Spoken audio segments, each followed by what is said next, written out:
اب ہمیں بتایا جاتا ہے نا یہ کہ دنیا کم و بیش اربوں سال پہلے وجود میں آئی اور ان اربوں سال کے عرصے کے دوران میں اپنے ارتقائی منازل کو طے کرتے ہوئے بالکل ایک متعین راستے کے اوپر چلی جا رہی ہے. تو اتنا علم ہے اس کائنات کے پاس کہ یہ اپنا راستہ بھی متعین کر لے, اپنی منزل تک بھی پہنچ جائے اور ٹھیک ان نتائج کو بھی عکس کر لے جو اس وقت ریاضیاتی سچائیوں کے ساتھ عکس ہو رہے ہیں. تو یا آپ اس کائنات کو خدا مانیں گے یا اس کا خدا مانیں گے؟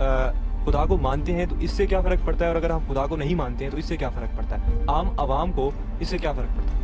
تو انسان کے پاس جن چیزوں کا فیصلہ کرنے کی کوئی بنیاد نہیں ہے, خدا صرف ان کے بارے میں حکم دیتا ہے. باقی چیزیں آپ کے علم اور آپ کی عقل پر چھوڑ دی گئی ہیں, آپ کو فیصلہ کیا. اگر میں خدا کو نہیں مانتا تو اصل میں تو میری نفسیات ہی ایکسپلین نہیں ہوتی میرے سامنے. یعنی میں پھر ہوں کیا؟ جب یہ ایکسپلین نہیں ہوتی تو میں صرف آنکھیں بند کر کے شتر برق کی طرح زندگی بسر کر سکتا ہوں. بہت بڑے بڑے سوالات ایسے ہیں جن کا پھر مجھے کوئی جواب نہیں ملتا. یہ بات کہ میری عملی زندگی کو کیسے کنٹرول ہوتا ہے اس کے لیے تو مجھے اللہ نے عقل دے رکھی ہوئی ہے, میں اس کی روشنی میں کام کروں. بات یہ ہے کہ ایک عام انسان چوری اس لیے نہیں کرتا کہ وہ چوری کو برا جانتا ہے, بلکہ وہ چوری اس لیے نہیں کرتا کہ وہ خدا سے ڈرتا ہے. تو آپ کے خیال میں تصور خدا صرف انسانوں کو ڈسپلن کرنے کے لیے بنایا گیا؟ عاقل مخلوق ہوں. سوال یہ ہے کہ میں اس کائنات کے بارے میں کوئی توجیہ کروں گا نا, اس کو ایکسپلین کروں گا, اس کو سمجھنے کی کوشش کروں گا. یہ میری جو سمجھنے کی کوشش ہے یہ میری ضرورت ہے, ہوا اور پانی کی طرح میری ضرورت ہے. یعنی آپ انسان کو ایک ایسی مخلوق کیوں سمجھتے ہیں کہ جس کی ضروریات صرف یہ ہے کہ اس کو روٹی کھانی ہے, اس کو بیٹھنا ہے, اس کو اٹھنا ہے. انسان کی سب سے بڑی ضرورت یہ ہے کہ اس کی عقل کو تسکین ملنی چاہیے. عامر کے کائنات کے وجود کی توجیہ کے لیے خدا کی شناخت بہت ضروری ہے. دوسری طرف ماہرین فزکس اسٹیفن ہاکنگ اور کارل سیگن کہتے ہیں کہ کائنات مسلسل پھیل رہی ہے, تو کیا خالق اپنی تخلیق کو مکمل کرنے سے قاصر ہے؟ ہمارے مابین کچھ چیزوں میں اختلاف ہو رہا ہے. وہ کیا چیز ہے جس کی بنیاد پر ہم کمیونیکیٹ کر رہے ہیں؟ وہ ہماری عقل ہے, استدلال کر رہے ہیں, اسی کی بنیاد پر گفتگو کر رہے ہیں. تو یہ وہ چیز ہے جو انسان کے پاس موجود ہے. لہذا انسان اپنی عقل سے چیزوں کو سمجھتا, جانتا, اور جب سمجھ اور جان لیتا ہے تو اس کے بعد اپنے حدود بھی پہچان لیتا ہے. آج کا تصور میری زندگی سے اتنا وابستہ ہے, میری عقل کا ہے یا یہ صرف ایک مجبوری ہے؟ میری عقل کی مجبوری ہے, میرے علم کی مجبوری ہے, اس لیے کہ میں اس کائنات کو سمجھنا چاہتا ہوں. سے دور کر دیتی ہے. اکثر یہ بھی ہوتا ہے ایتھیسٹ ہو جاتے ہیں, مذہبی ہوتے ہوتے ایتھیسٹ ہو جاتے ہیں, تو پھر عقل تو پھر کچھ اور فیصلہ دے رہی ہے. مجبوری بڑا خوبصورت لفظ ہے, ظاہر لگتا ہے کہ یہ کوئی بیمانی لفظ ہے. یہ اصل میں یہ بتا رہا ہے, جس طرح ہم کہتے ہیں میں مجبور ہوں یہ ماننے کے لیے کہ یہ زمین سورج کے گرد گھوم رہی ہے, اس لیے کہ میرا مشاہدہ, میرا تجربہ یہی بتاتا ہے. میں مجبور ہوں یہ ماننے کے لیے کہ اس کائنات کا ایک پروردگار ہونا چاہیے. جی خدا رحمان و رحیم, اور بے شک, لیکن جب ایک وہی شخص جس کو جو اپنے خالق کے دیکھے کہ اس کا خالق اس پہ عذاب بھی آ رہے ہیں, اس پہ مصائب بھی آ رہے ہیں, اس نے کوئی ایسا بیماری ایسی لگ جاتی ہے کہ ہم موت کی دعائیں کرتے ہیں, تو پھر ایک میرے خیال سے انسانی فطرت ہے, آپ بہک نہیں جائیں گے. اس کو بنانے والا کوئی ہے, اس وجہ سے خدا کا تصور آتا ہے, لیکن خدا خود کہاں سے, یہ سوال ایک ذہن میں آتا ہے. میں نے نہیں کہا کہ ہر چیز کا ایک بنانے والا ہونا چاہیے, ہر بنی ہوئی چیز کا ایک بنانے والا ہونا چاہیے. ہر بنی ہوئی اگر کائنات اپنے آپ کو خود ایکسپلین کر دیتی ہے تو ہم اس کا بنانے والا نہیں ڈھونڈیں گے. دیکھیے میں آپ کو تو آنکھوں سے دیکھ رہا ہوں, آپ کی آواز سن رہا ہوں, اپنے وجود کا تو میں پورا شعور رکھتا ہوں. میرے اندر کیا ہے, میرے باہر کیا ہے, میرے خواب کیا ہے, میری سوچ کیا ہے, میرا فکر کیا ہے, میرے جذبات کیا ہے, میں اپنے پورے وجود کو جانتا ہوں. اس پورے وجود کو اگر میں ایکسپلین کر دوں, اس کی ایکسپلینیشن مجھے اس کے اندر نظر آ جائے, تو میں باہر نہیں ڈھونڈوں گا. کہ ہم دنیا میں ان آسائشوں سے, یعنی آسائشوں کی خواہش نہ کریں اور ایک سادہ زندگی گزاریں, لیکن اسی کے مقابلے میں ہمیں یہ کہا جاتا ہے کہ آپ کو آخرت میں وہ تمام آسائشیں دی جائیں گی. تو کنسیپٹ وہی آ جاتا ہے کہ آپ کو یہ کہا جاتا ہے کہ لالچ دیا جاتا ہے, جہاں پر لالچ دیا جاتا ہے تو تب ہم خدا کو مانیں. یہ جب ہم کہتے ہیں نا آپ قرآن پڑھیے, تو اس کا مطلب کیا ہے؟ اس کا مطلب یہ ہے کہ ایک ایسی کتاب موجود ہے جو آپ کو بغیر کسی تعصب کے اس پوری کائنات کا جائزہ لے کے, تجزیہ کر کے صحیح جگہ کے بارے میں علم دیتی ہے. علم کو قبول آپ نے کرنا ہے, آزادی ہے آپ کو. قرآن مجید کوئی ڈنڈا نہیں رکھتا اپنے پاس کہ وہ آپ کو مارے گا اور کہے گا کہ ضرور آپ مجھے مان لیں. زمانہ قدیم سے ہی انسانی شعور میں مقصد تخلیق کائنات کو جاننے کی جستجو رہی ہے. اس مقصد تخلیق کائنات کی جستجو سے لے کر خالق کائنات کی شناخت تک کا سفر انسان نے کیسے طے کیا؟ کیا انسانی ذہن خدا کی پیداوار ہے یا خدا انسانی ذہن کی پیداوار ہے؟ اگر خدا ایک ہے تو اس کا تصور اس کے ماننے والوں میں کیوں مختلف ہے؟ یہی بحث اور یہی تصور خدا ہمارے آج کے پروگرام کا موضوع گفتگو ہے. سب سے پہلے میں آپ لوگوں سے پوچھنا چاہوں گا کہ آپ کے ذہن میں خدا کا کیا تصور ہے؟ میں تصور خدا کو حالات کا متقاضی کہتی ہوں. اکثر اچھے حالات میں ہم تصور خدا جو ہے خاص حالات میں زور پکڑتا ہے. میں کانشیسلی اس پر بلیو نہیں کر پاتی, لیکن جب میں انتہائی نفسیاتی طور پر انتہائی کمزوری محسوس کرتی ہوں تب میں اس پر نہ چاہتے ہوئے بھی بلیو کر پاتی ہوں, لیکن کانشیسلی میں اس پر بلیو نہیں کر پاتی ہوں. بالکل ایسے ہی ہے, جب انسان کسی ضرورت میں ہوتا ہے تبھی وہ سرچ پہ جاتا ہے فار اے گریٹر بینگ. جب انسان خود خوش ہوتا ہے تو وہ اس کے لیے سب کچھ وہ خود ہی ہوتا ہے. دیٹ از وائی جب انسانوں کے برے حالات ہوئے ہیں تب ہی کانسیپٹ آف گاڈ کریٹ ہوا ہے. دیکھیں جی, ابھی یہاں پہ بات ہو رہی تھی کہ انسان جب ڈسہارڈ ہوتا ہے تبھی وہ خدا کی طرف جاتا ہے, تبھی اس کے ذہن میں یہ بات آتی ہے کہ کہ خدا ہے، لیکن جب ڈس ہارٹ ہو کر اور پریشان ہو کر ایک نفسیاتی دباؤ میں آ کے وہ خدا کی طرف جاتا ہے، تو اگر وہ ایک بار جا کے پھر دوبارہ جاتا ہے تو اس کا مطلب ہے کہ پہلی دفعہ جب وہ گیا وہاں پہ تو اسے کچھ ملا ہے وہاں پہ، تو میرے خیال سے وہی خدا ہے جو اسے وہاں پہ ملا اور جس نے اس کی مدد کی. درست. غامدی صاحب، ان دونوں نقطہ نظر کو سننے کے بعد ہمیں تصور خدا سے متعلق نوجوان نسل میں ایک واضح نظریاتی تقسیم نظر آتی ہے. آپ کے خیال میں اگر جذبہ عبودیت انسان کی فطرت سلیم کا خاصہ ہے تو ایتھیسٹس یا ایگنوسٹکس کی فطرت سلیم ان کو عبودیت کی طرف کیوں مائل نہیں کرتی؟ یہ بات یہ ہے کہ انسان ایک ایسا وجود ہے، اگر آپ اس کا تجزیہ کریں، جس پہ صرف کوئی ایک ہی فیکلٹی کام نہیں کر رہی. میں جب اپنا جائزہ لیتا ہوں، آپ کا جائزہ لیتا ہوں، دوسرے انسانوں کا جائزہ لیتا ہوں، تو یہ حقیقت بالکل واضح ہو جاتی ہے کہ میرے اندر خواہشات بھی ہیں، میرے اندر جذبات بھی ہیں، میرے اندر تعصبات بھی ہیں، میں کچھ جبلتیں بھی رکھتا ہوں جن کی غلامی میں مبتلا ہوں، اور اسی طرح میرے اندر ایک غیر معمولی صلاحیت یہ بھی ہے کہ میں محسوس سے نامحسوس کا استنباط کر لیتا ہوں، انفر کر لیتا ہوں اس کو. اس طرح کی بہت سی صلاحیتیں میرے اندر موجود ہیں. یہ صلاحیتیں ضروری نہیں ہے کہ ہر وقت توازن کے ساتھ کام کریں، یہ غیر متوازن ہو جاتی ہیں. ہم اپنی دنیاوی زندگی میں بھی اگر دیکھیں تو یہ صاف معلوم ہوتا ہے کہ بعض اوقات ہماری عقل ہماری صحیح رہنمائی کر رہی ہوتی ہے، بعض اوقات وہ جذبات کا شکار ہو جاتی ہے، بعض اوقات تعصبات میں مبتلا ہو جاتی ہے، بعض اوقات ہماری خواہشات سے مغلوب ہو جاتی ہے، اور پھر ہم کوشش کرتے ہیں کہ وہ بھی اسی چیز کی پیروی کرے جو ہم چاہتے ہیں. تو انسان کا اگر آپ جائزہ لیں تو چونکہ اس کو اختیار اور ارادہ دیا گیا ہے، اس وجہ سے اس کو ایسا پابند نہیں بنا دیا گیا کہ وہ ہر حال میں اپنی عقل کا غلبہ رکھے گا، ہر حال میں اپنی خواہشات کو متوازن رکھے گا، ہر حال میں اپنے جذبات کو قاعدے میں رکھے گا. ان میں سے کوئی نہ کوئی چیز اسے غیر متوازن کرتی رہتی ہے. غیر متوازن جب انسان ہوتا ہے تو نہ صرف یہ کہ خدا کے بارے میں بلکہ بہت سی دوسری چیزوں کے بارے میں بھی ایسے نقطہ نظر قائم کر لیتا ہے جو نقطہ نظر تھوڑے سے تجزیے کے بعد معلوم ہو جاتا ہے کہ بالکل غلط تھے. آپ کے خیال میں انسان کے اندر یہ فطری صلاحیت موجود ہے کہ وہ اپنے پروردگار کی شناخت کر سکے؟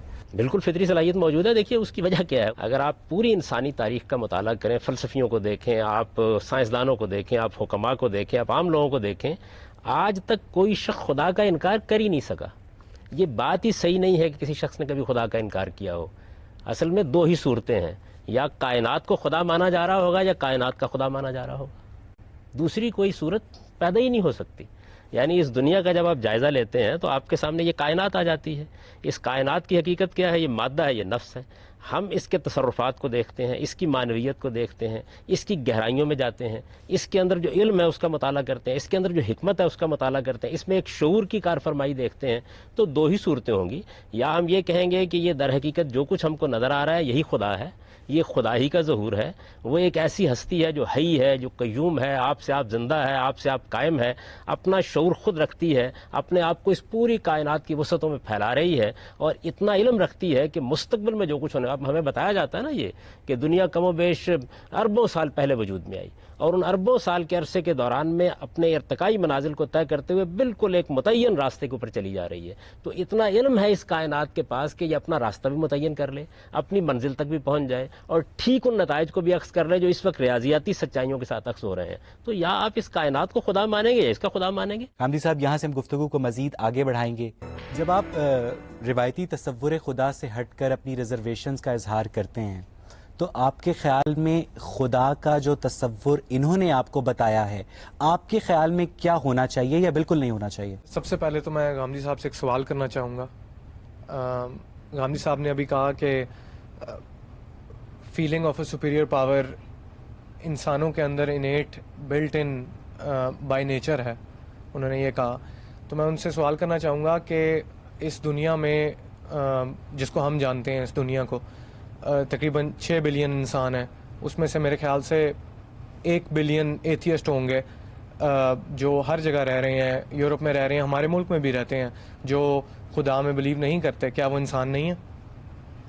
اب انسان ہی ہے. میں نے جو بات عرض کی تھی وہ یہ تھی کہ انسان اپنے وجود کے لحاظ سے جب اپنا تجزیہ کرتا ہے تو اسے یہ معلوم ہوتا ہے کہ اس کے پاس صرف کوئی ایک فیکلٹی نہیں ہے جو کام کر رہی ہے، بہت سی چیزیں ہیں. اس وجہ سے وہ اپنے اختیار کو استعمال کرتا ہے تو بعض اوقات کسی چیز کا انکار بھی کر دیتا ہے، لیکن کس چیز کا انکار کر رہا ہے؟ میں نے یہ گزارش کی تھی کہ وہ انکار کر ہی نہیں سکتا. یعنی یہ اتنی بدیہی حقیقت ہے کہ یا اسے اس کائنات کو خدا ماننا پڑے گا یا اس کائنات کا خدا ماننا پڑے گا. آخر اس کائنات کے اندر جو شعور ہے، جو ذہانت ہے، جو علم ہے، جس کا ظہور اس پورے عالم میں ہو رہا ہے، میرے نفس میں ہو رہا ہے، مادے کے مختلف تصرفات میں ہو رہا ہے، اس کا انکار کیسے کیا جا سکتا ہے؟ یہ جو آپ الفاظ بولتے ہیں نا کہ فلاں آدمی خدا کو نہیں مانتا، وہ اصل میں مذہب جس خدا کا تصور پیش کرتا ہے، یعنی جو کائنات کا خدا ہے اس کا انکار کر رہا ہوتا ہے. کائنات کو خدا مان رہا ہوتا ہے، اس لیے کہ یہ مانے بغیر کوئی چارہ ہی نہیں ہے. دنیا کے اندر آج تک کوئی ایسا انسان نہیں پیدا ہو سکا کہ جو ان دونوں میں سے کسی ایک چیز کو نہ مانتا ہو. یعنی کائنات کا انکار کیسے کرے گا؟ پھر اسے ماننا پڑے گا کہ یہ کائنات اپنی ذات میں شاعر بذات ہے، اپنے آپ کا خود شعور رکھتی ہے، خود حی و قیوم ہے، اس کے اندر سے یہ قدرت ظاہر ہو رہی ہے، یہ اپنے آپ کو اسی طرح پھیلاتی چلی جا رہی ہے، نفس میں بھی اسی کا ظہور ہے، مادے میں بھی اسی کا ظہور ہے. یا یہ مانے گا صرف لفظ خدا استعمال نہیں کرے گا، یعنی لفظ خدا کے استعمال کرنے سے تو کوئی فرق نہیں پیدا ہوتا. خدا کا لفظ تو فارسی زبان کا ایک لفظ ہے. اصل تو مسئلہ یہ ہے کہ کیا آپ اس کائنات کے باہر کھڑے ہو کر کسی چیز کا انکار کر سکتے ہیں؟ آپ یا اس کائنات کے بارے میں یہ مان رہے ہوں گے کہ یہ آپ ہی اپنی خدا ہے، خدا خود یہی عالم شش جہات، یا تو یہ مان رہے ہوں گے، اور یا یہ مان رہے ہوں گے کہ اس کائنات کا ایک خدا ہے جو اس سے ماورا ہے. ان کے علاوہ کوئی تیسری صورت آج تک پیدا ہی نہیں ہوئی. پیدا ہوئی تو مجھے بتائیے کون سی؟ ادھر اوپر دے دو. اگر ہم خدا کو مانتے ہیں تو اس سے کیا فرق پڑتا ہے، اور اگر ہم خدا کو نہیں مانتے ہیں تو اس سے کیا فرق پڑتا ہے؟ عام عوام کو اس سے کیا فرق پڑتا ہے؟ جی گامدی صاحب، انہوں نے پوچھا کہ حقیقی زندگی میں خدا کہاں آ کر ہماری زندگیوں سے وابستہ ہوتا ہے. یہ بات یہ ہے کہ میں چونکہ ایک عقلی وجود ہوں، عام سے عام آدمی کے سامنے بھی یہ سوال ہوگا کہ میں کیا ہوں، کہاں سے آیا ہوں، میرا انجام کیا ہے. اس کا اگر آپ یہ جواب دیتے ہیں کہ اس کائنات کا ایک پروردگار ہے تو آپ کی زندگی کا نقشہ بالکل اور ہوگا. اور اگر یہ جواب دیتے ہیں کہ اس کائنات کا کوئی پروردگار نہیں، یہ کائنات ہی خود خدا ہے، تو آپ کی زندگی کا نقشہ بالکل اور ہوگا.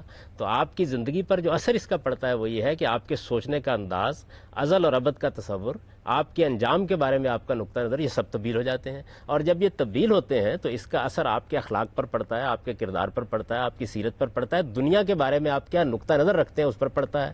انسانوں کو آپ انسان سمجھتے ہیں یا کوئی اور مخلوق سمجھتے ہیں، کوئی باشعور ہستی سمجھتے ہیں یا بے شعور حیوان سمجھتے ہیں، یہ سارے سوالات پھر ایک پورا کا پورا پنڈورا باکس سے کھل جاتا ہے.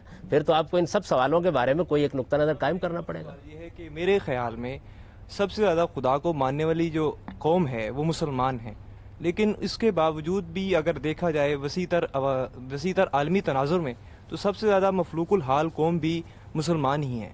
اس کی کیا وجہ ہے کہ اس سے مجھے یہ لگتا ہے کہ خدا کو نہ ماننے سے، جیسے کہ کیتھولک سے پروٹیسٹنٹ کی طرف جو لوگ آئے وہ مذہب کو نہیں مان رہے تھے، انہوں نے مذہب کو ایک سائڈ پہ کر دیا، خدا کے تصور کو ایک سائڈ پہ کر دیا، اور انہوں نے محنت کرنا شروع کر دی، اور جس کی وجہ سے وہ آج ترقی پر ہیں. حمید صاحب، انہوں نے کہا کہ مسلمان خدا پر یقین رکھنے کے باوجود بھی اتنے دنیا میں پسماندہ کیوں ہیں؟ جیسے کہ ہر سال حج کے موقع پر لاکھوں لوگ حج کرتے ہیں اور لاکھوں اچھے لوگوں کی دنیا میں اضافہ ہوتا ہے، لیکن پھر بھی مسلمان معاشرہ تنزلی سے نہیں نکلتا، کیوں؟ یہ بات یہ ہے کہ یہ بات ہی ٹھیک نہیں ہے کہ صرف مسلمان خدا پہ ایمان رکھتے ہیں، مسیحی بھی خدا پہ ایمان رکھتے ہیں، ہندو بھی خدا پہ ایمان رکھتے ہیں، یہودی بھی خدا پہ ایمان رکھتے ہیں. خدا پر ایمان رکھنا ایک اور چیز ہے، اور کسی قوم کا عروج اور زوال کے مراحل سے گزرنا ایک بالکل دوسری چیز ہے. اللہ تعالیٰ نے عروج اور زوال کا جو قانون بنایا ہے وہ قانون کچھ اخلاقی اصولوں پر مبنی ہے. جو قوم علم و اخلاق کے لحاظ سے اپنے آپ کو برتر رکھے گی اس کے نتیجے میں دنیا میں عروج پائے گی. تو عروج اور زوال کے معاملات اس طرح نہیں طے ہوتے کہ آپ کیا مانتے ہیں اور کیا نہیں مانتے. سوال یہ ہے کہ اگر آپ خدا کو مانتے ہیں تو پھر آپ کی اخلاقی اساسات، یعنی وہ بنیادی چیزیں جن پر آپ خیر اور شر کا فیصلہ کرتے ہیں، وہ متعین ہو جاتی ہیں. اگر آپ خدا کو نہیں مانتے تو پھر خیر اور شر کے لیے کوئی معیار باقی نہیں رہتا. پھر اصل میں ہر دور میں آپ کو ایک نیا خیر پیدا کرنا پڑے گا، نیا شر پیدا کرنا پڑے گا. انسانوں کے درمیان کوئی پھر کمیونیکیشن کی صورت باقی نہیں رہتی.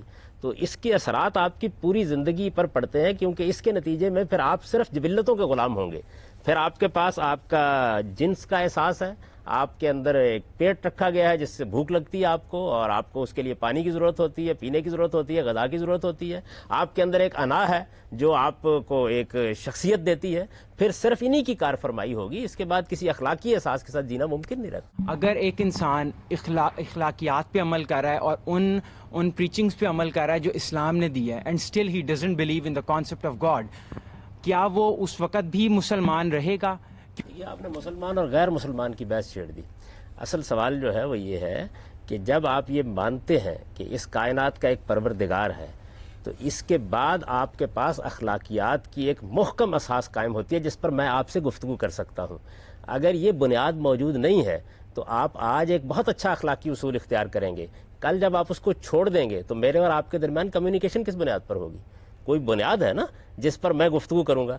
آپ کی عنایت ہے کہ آج آپ بڑے اچھے اخلاقی رویے کے ساتھ پیش آ رہے ہیں, کل کو اگر آپ نے اس سے انکار کر دیا تو پھر کیا ہوگا؟ تو یہ مسلمان یا غیر مسلمان کی بحث نہیں ہے, بلکہ فلسفے کی سطح کے اوپر اس چیز کی بحث ہے کہ کیا آپ اخلاقی احساسات کو کوئی بنیاد دے سکتے ہیں خدا کے تصور کے بغیر؟ پھر کوئی بنیاد نہیں آتی باقی اس کے سوا کہ آپ زیادہ سے زیادہ پھر یہ مانتے ہیں کہ آج ہم بیٹھ گئے ہیں, جیسے کہ پوسٹ ماڈرنزم کے فلسفی کہتے ہیں, آج ہم بیٹھ گئے ہیں کانسنسس سے ہم نے ایک اخلاقی اصول طے کر لیا ہے, جب تک یہ موجود ہے اس وقت تک موجود ہے, جب یہ ختم ہو جائے گا تو ہم نیا اخلاقی اصول طے کر لیں گے. تو کائنات کے درمیان اور انسانوں کے درمیان اور قوموں کے درمیان وہ کون سی بنیاد ہے جس پر ہم گفتگو کریں؟ آج اگر امریکہ کے پاس بے پناہ طاقت ہے اور وہ کسی اخلاقی اصول کی پابندی کرنے کے لیے تیار ہے تو میں کمیونیکیٹ کرتا ہوں, میں یہ کہتا ہوں تم ظلم کر رہے ہو, تم زیادتی کر رہے ہو, تم قوموں کے اوپر ستم توڑ رہے ہو. یہ ستم, یہ ظلم, ان کی بنیاد کیا ہے؟ کس چیز پر میں یہ کہہ رہا ہوں؟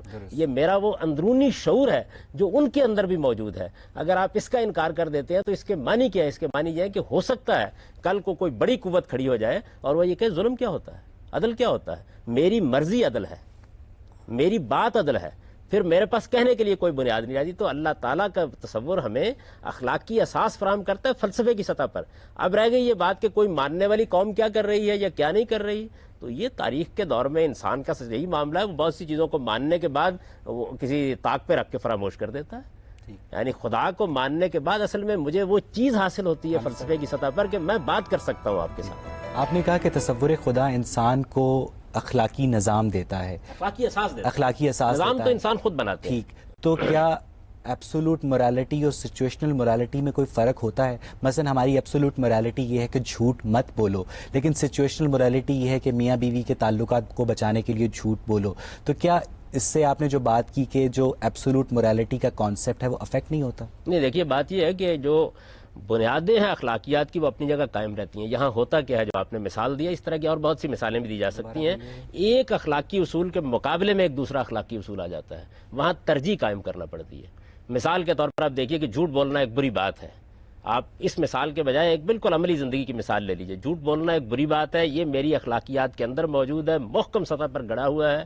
میں انسان نہیں ہوتا جب تک کہ اس کو نہ مانوں, لیکن اگر میرے دروازے پر ایک آدمی بھاگتا ہوا آتا ہے اور اس کے پیچھے کچھ لوگ لگے ہوئے ہیں, اس کی جان لینا چاہتے ہیں, تو اس وقت میرے سامنے یہ سوال پیدا ہوتا ہے کہ کیا اس وقت سچ بولنا زیادہ بڑی قدر ہے یا اس کی جان بچانا زیادہ بڑی قدر ہے؟ میں دو قدروں میں اس موقع کے اوپر انتخاب کرتا ہوں.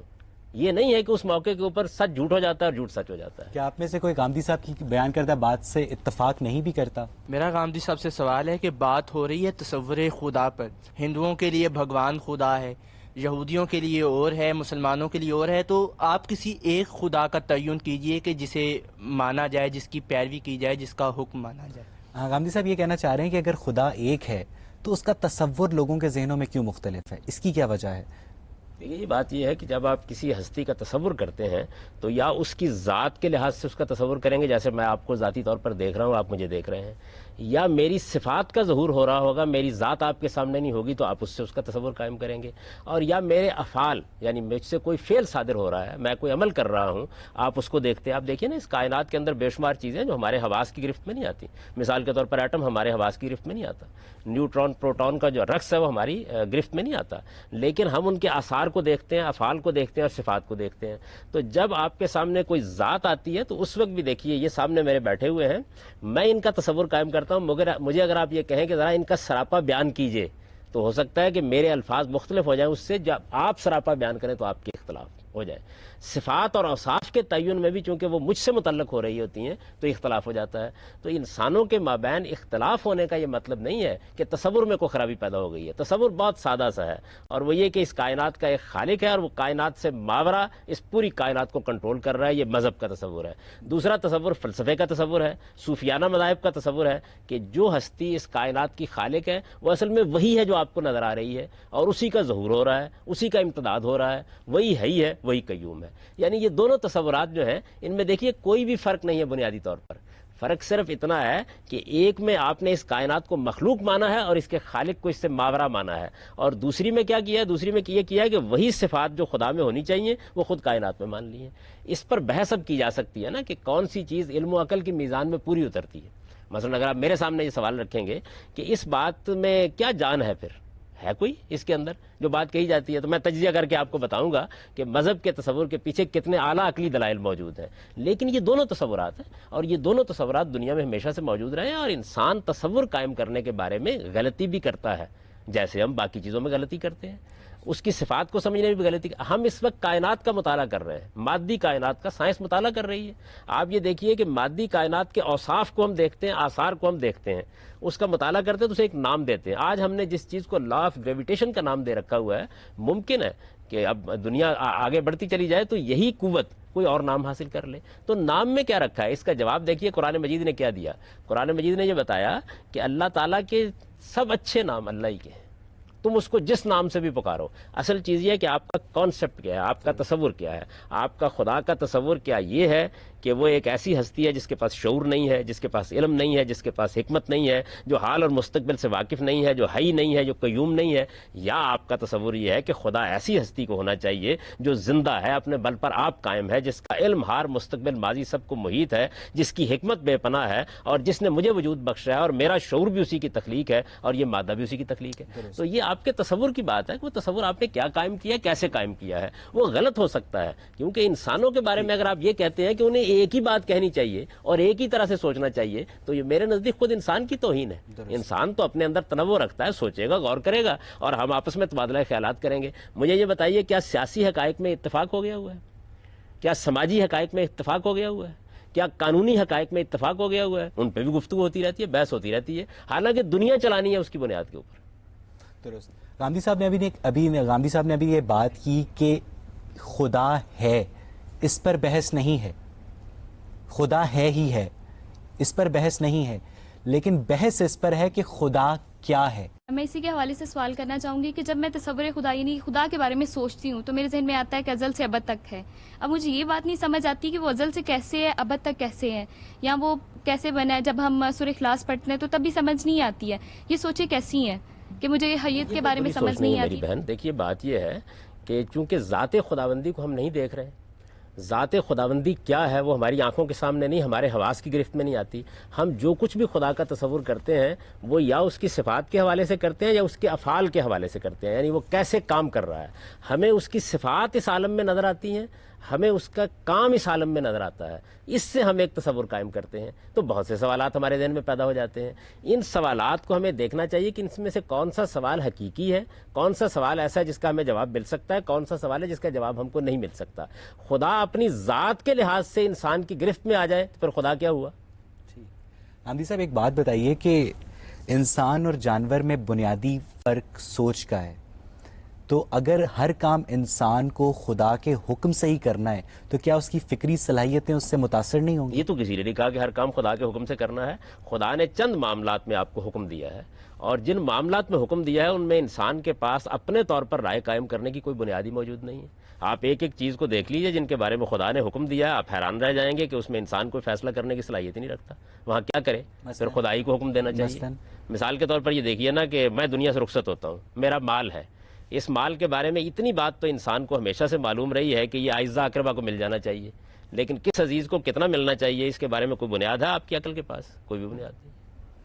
ضرورت کی بنیاد پر تو میں فیصلہ کر سکتا ہوں کہ ایک بیٹے کو غالباً تعلیم پانی ہے ابھی تو کچھ پیسے اس کے لیے دے دوں، یہ ہو سکتا ہے کہ کسی نے میری خدمت کی ہو تو اس کو میں کچھ دے دوں، لیکن رشتہ داری کی بنیاد پر ماں کو کیا ملنا چاہیے، باپ کو کیا ملنا چاہیے، بہن کو کیا ملنا چاہیے، اولاد کو کیا ملنا چاہیے، میں آج فیصلہ کرنے کے لیے بیٹھوں اور یہ طے کروں کہ ماں کی قدر یہ ہے اور باپ کی قدر یہ ہے اور بیٹے کی قدر یہ ہے اور بیٹی کی قدر یہ ہے، سوائے نزاعات کے اور جھگڑوں کے کوئی چیز نہیں چھوڑوں گا، اس لیے کہ بنیاد کوئی نہیں ہے میرے پاس فیصلہ کرنے کی۔ اس میں خدا ہی بتا سکتا تھا کیا کیا جا سکتا ہے۔ اگر آپ نے کوئی بنیاد دریافت کر لی ہو مجھے بتا دیجئے کیا بنیاد ہے۔ جرم و سزا کو دیکھ لیجئے، مثال کے طور پر آپ کہتے ہیں ایک آدمی نے چوری کی ہے، مجھے بتائیے کہ چوری جرم ہے، اس پر تو اتفاق ہو گیا، آپ کو بھی اتفاق ہو گیا، مجھے بھی اتفاق ہو گیا۔ اس چوری کی پاداش میں اس کو سزا کیا دی جائے؟ میں کہتا ہوں 3 سال قید کر دیا جائے، آپ کہتے ہیں 2 کوڑے مارے جائیں۔ یہ کہتے ہیں کہ اس کو علاقہ بدر کر دیا جائے. مجھے بتائیے فیصلہ کیسے کیا جائے, کیا بنیاد ہے اس کی؟ تو انسان کے پاس جن چیزوں کا فیصلہ کرنے کی کوئی بنیاد نہیں ہے, خدا صرف ان کے بارے میں حکم دیتا ہے. باقی چیزیں آپ کے علم اور آپ کی عقل پر چھوڑ دی گئی ہیں, آپ خود فیصلہ کیجیے. غامدی صاحب, یہاں سے ہم گفتگو کو مزید آگے بڑھائیں گے, لیکن اس سے پہلے ناظرین وقت ہوا ایک چھوٹے سے بریک کا. حاضر ہوتے ہیں بریک کے بعد.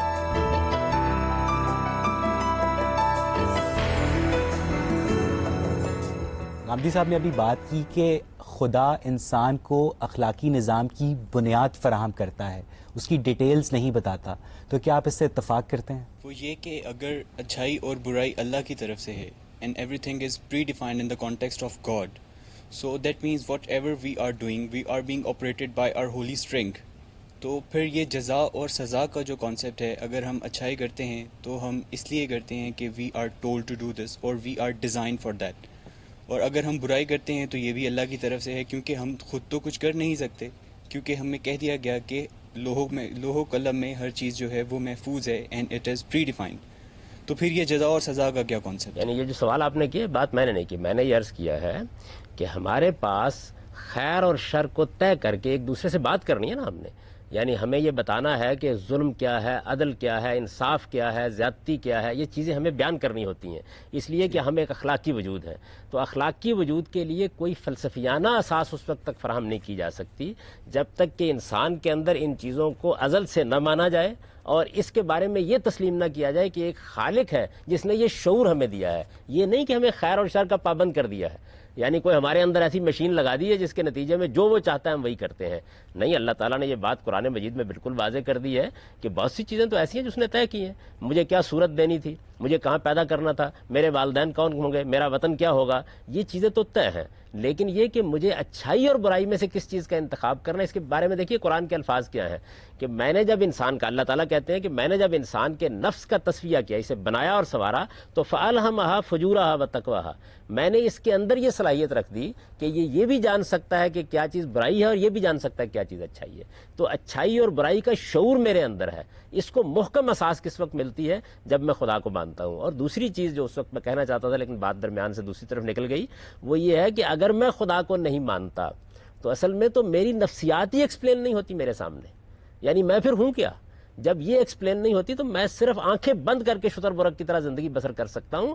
بہت بڑے بڑے سوالات ایسے ہیں کہ جن کا پھر مجھے کوئی جواب نہیں ملتا. یہ بات کہ میری عملی زندگی کو کیسے کنٹرول ہوتا ہے, اس کے لیے تو مجھے اللہ نے عقل دے رکھی ہوئی ہے, میں اس کی روشنی میں کام کروں.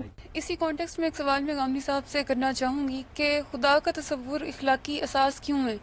کیا ایسا نہیں ہے کہ جب بہت سے لوگ اکٹھے رہنا شروع کرتے ہیں, جب قومیں بنتی ہیں, جب دو لوگ اکٹھے ہوتے ہیں, 10 لوگ 20 لوگ, پورا معاشرہ بنتا ہے, تو ان کے اصول اور ان کے اچھائی اور برائی کے معیار خود ہی ڈیولپ ہو جاتے ہیں آہستہ آہستہ؟ کیا ایسا نہیں ہے؟ جی, میں نے یہی بات عرض کی تھی کہ اگر آپ خدا کو نہیں مانتے تو پھر یہ ماننا پڑے گا, اور جیسے ہی آپ یہ مانیں گے تو پھر اصل میں کنسنسس کی بنیاد پر ہر دور میں اچھائی اور برائی اپنے آپ کو تبدیل کرتی چلی جائے گی. اور انسان کا معاملہ یہ ہے کہ یہ بہت شریف مخلوق نہیں ہے. اگر کسی وقت کسی قوم کے پاس غیر معمولی طاقت آ گئی اور یہ اصول طے ہو گیا کہ اچھائی اور برائی کے معیار کنسنسس سے طے کرنے ہیں, اور اس نے بالکل برعکس طے کر دیے, تو گفتگو کی بنیاد کیا باقی رہے گی؟ یعنی یہ اتنا بڑا حادثہ ہو جائے گا پوری انسانیت کے لیے. ابھی خدا کا شکر کرنا چاہیے کہ پوری انسانیت بنیادی اخلاقیات کو مانتی ہے. میں جب ایک ظالم ترین حکمران سے بھی یہ بات کرتا ہوں کہ تم ظلم کر رہے ہو, تو ظلم ایک ایسا لفظ ہے کہ میری زبان سے نکلتا ہے تو کمیونیکیٹ ہو جاتا ہے. اگر کنسنسس کی بنیاد پر یہ چیزیں تبدیل ہونا شروع ہو گئیں, دیکھیے نا, انہوں نے ایک سوال کیا تھا کہ ایک فطری اخلاقیات ہے اور ایک عملی اخلاقیات ہے. دیکھیے, فطری اخلاقیات 6 چیزیں ہیں, وہ قرآن مجید نے بالکل متعین کر کے بیان کر دی ہیں. عدل فطری اخلاقیات ہے, میں عدل چاہتا ہوں, اچھا میں احسان چاہتا ہوں, پسند کرتا ہوں اس بات کو میرے لیے اظہار کرے, میرے لیے آگے بڑھے, میرے ساتھ اچھا سلوک کرے, یہ میری فطرت کے اندر رکھا گیا ہے. میں رشتہ داری کا ایک تصور رکھتا ہوں اور رشتہ داروں کا حق اپنے اندر محسوس کرتا ہوں. یہ 3 مثبت چیزیں ہیں. 3 منفی چیزیں کیا ہیں؟ 3 منفی چیزیں یہ ہیں کہ میں فحش چیزوں کے بارے میں اپنے ضمیر میں ایک ابا محسوس کرتا ہوں.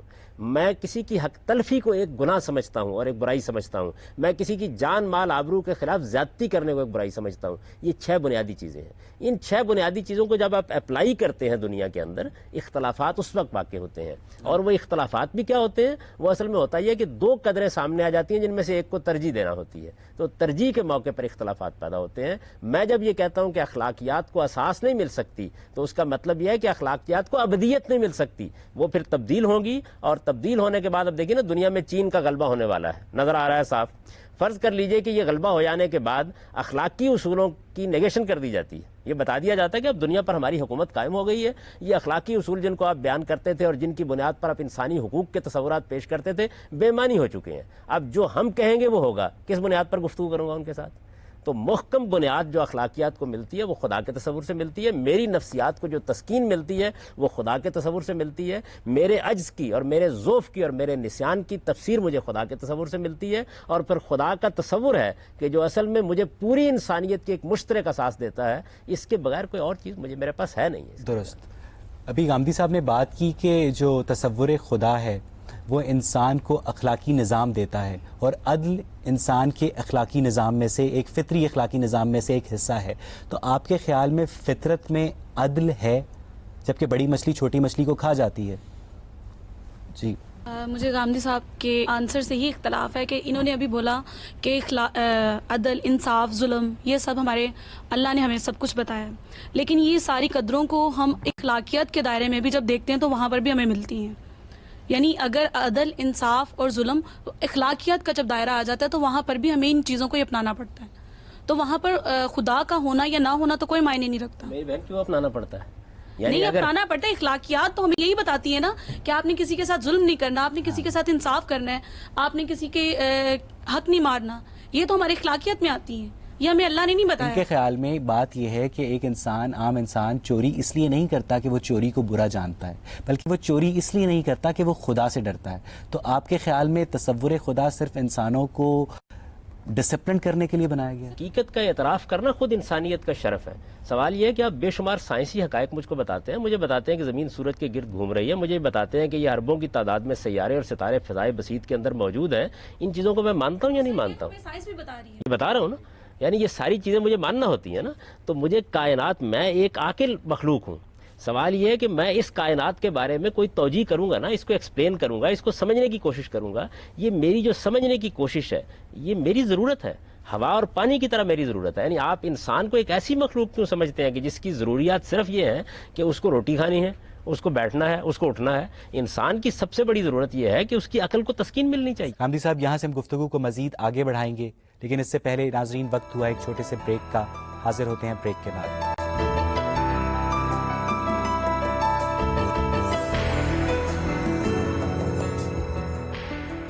آپ نے یہاں پر کہا کہ ستارے ہیں، آسمان ہے، یہ نیوٹرون، پروٹون، یہ سب کچھ ہے، ٹھیک ہے، ہمیں قرآن میں ان چیزوں کے بارے میں نہیں بتایا۔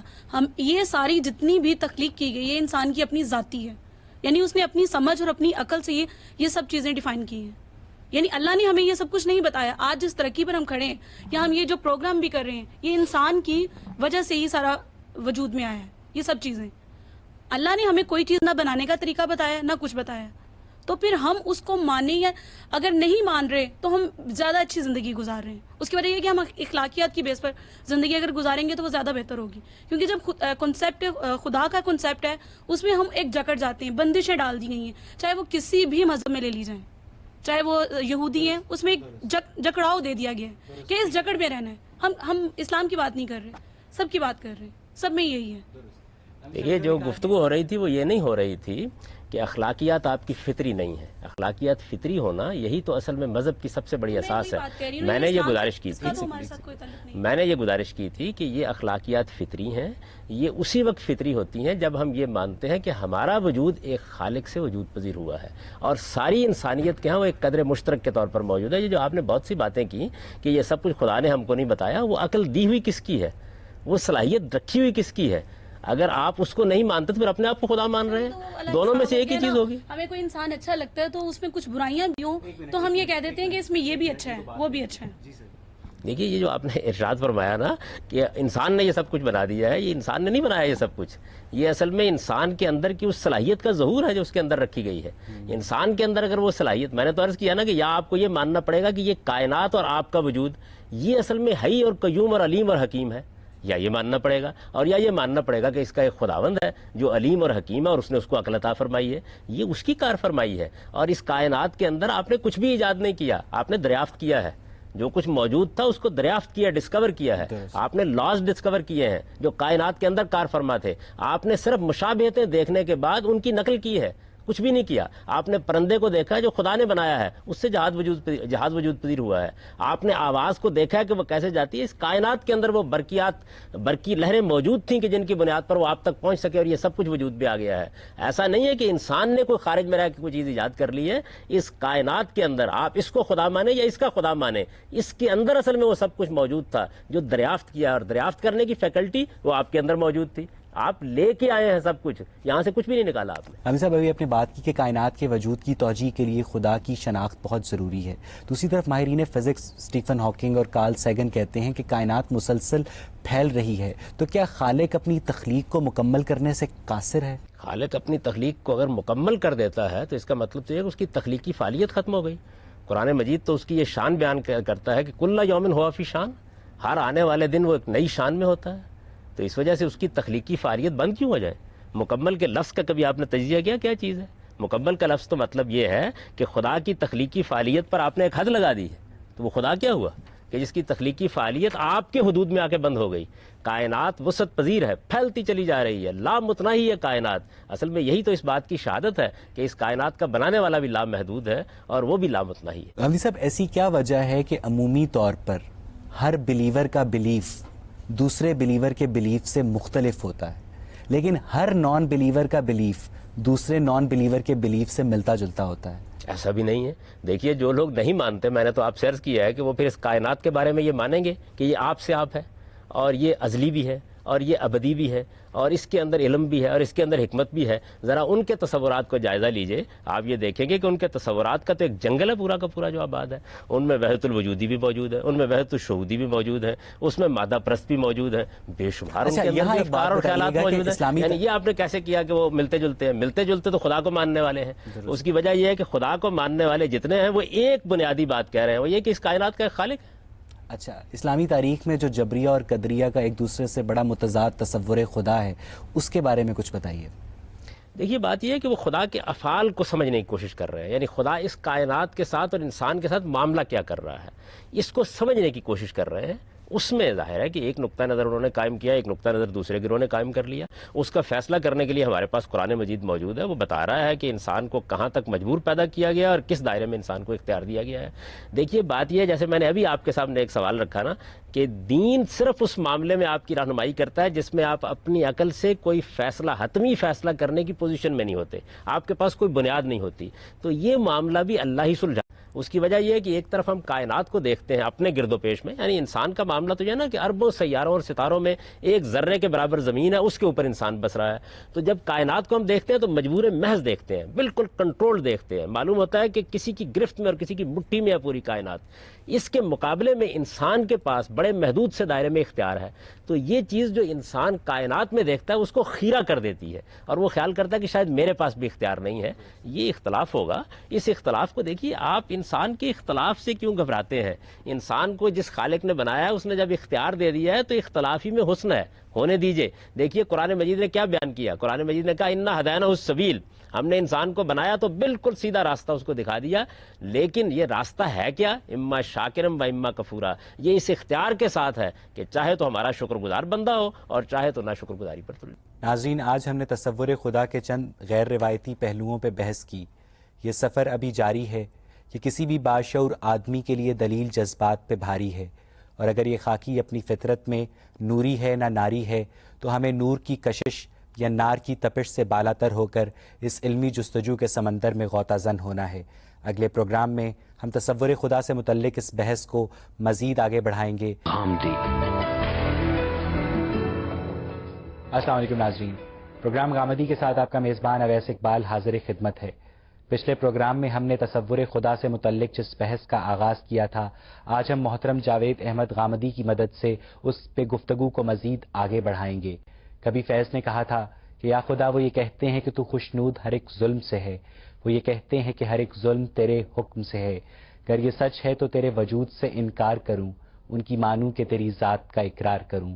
جی آپ لوگوں میں سے کوئی سوال کرنا چاہے گا؟ تصور خدا کو کیا عقل کی بنیاد پہ ہم ایکسیپٹ کر رہے ہیں یا اس کو یقین کی بنیاد پہ؟ دیکھیے آپ نے جو بات کہی ہے کہ عقائد جو انسان قائم کرتا ہے وہ علمی اور عقلی بھی ہوتے ہیں، وہ جذبات کی بنیاد پر بھی قائم ہو جاتے ہیں، وہ تعصبات کی بنیاد پر بھی قائم ہو جاتے ہیں۔ انسان کے پاس یہ نہیں ہے کہ ایک ہی چیز ہے، اس کی جبلتیں ہیں۔ آپ دیکھیے پچھلی 2 صدیوں کے درمیان میں جو بڑے بڑے فلسفی پیدا ہوئے، انہوں نے انسان کو سمجھنا چاہا تو کسی ایک جبلت کو بنیادی قرار دے دیا۔ مثال کے طور پر مارکسزم نے آپ کی جو بھوک کی جبلت ہے اس کو بنیادی قرار دے دیا، معاش اصل چیز قرار پا گئی۔ علامہ اقبال نے کہا نا کہ دین آپ پیغمبر حق ناشناس بر مساوات شکم دارد اساس۔ اچھا اسی طریقے سے آپ دیکھیے کہ فرائیڈ اور اس کے مکتب فکر کے بہت سے لوگوں نے جنس کی جبلت کو بڑی بنیادی حیثیت دے دی۔ بالکل اسی طرح ایڈلر نے انسان کے اندر جو تفوق اور برتری کی جبلت ہے اس کو بنیادی حیثیت دے دی۔ تو انسان کا جائزہ جب انسان لیتا ہے تو غیر متوازن ہو جاتا ہے۔ جبلتیں ہیں انسان کے اندر، خواہشات ہیں انسان کے اندر، جذبات ہیں انسان کے اندر، اس کے ساتھ اس کے پاس ایک بڑی برتر فیکلٹی عقل بھی ہے۔ تو ان ساری چیزوں کو اگر وہ توازن کے ساتھ استعمال نہیں کرتا تو بعض اوقات نتائج میں اختلاف پیدا ہونا شروع ہو جاتا ہے۔ اور پھر انسانوں کے مابین دیکھیے نا، ہمارے مابین کچھ چیزوں میں اختلاف ہو رہا ہے، وہ کیا چیز ہے جس کی بنیاد پر ہم کمیونیکیٹ کر رہے ہیں؟ وہ ہماری عقل ہے، استدلال کر رہے ہیں نا، اسی کی بنیاد پر گفتگو کر رہے ہیں۔ تو یہ وہ چیز ہے جو انسان کے پاس موجود ہے، لہذا انسان اپنی عقل سے چیزوں کو سمجھتا، جانتا، اور جب سمجھ اور جان لیتا ہے تو اس کے بعد اپنے حدود بھی پہچان لیتا ہے۔ پھر اس کے بعد وہ ایک گمان غالب کے مقام پر آتا ہے کہ زیادہ امکان اس بات کا ہے۔ یہ زیادہ امکان یقین میں کیسے بدلتا ہے؟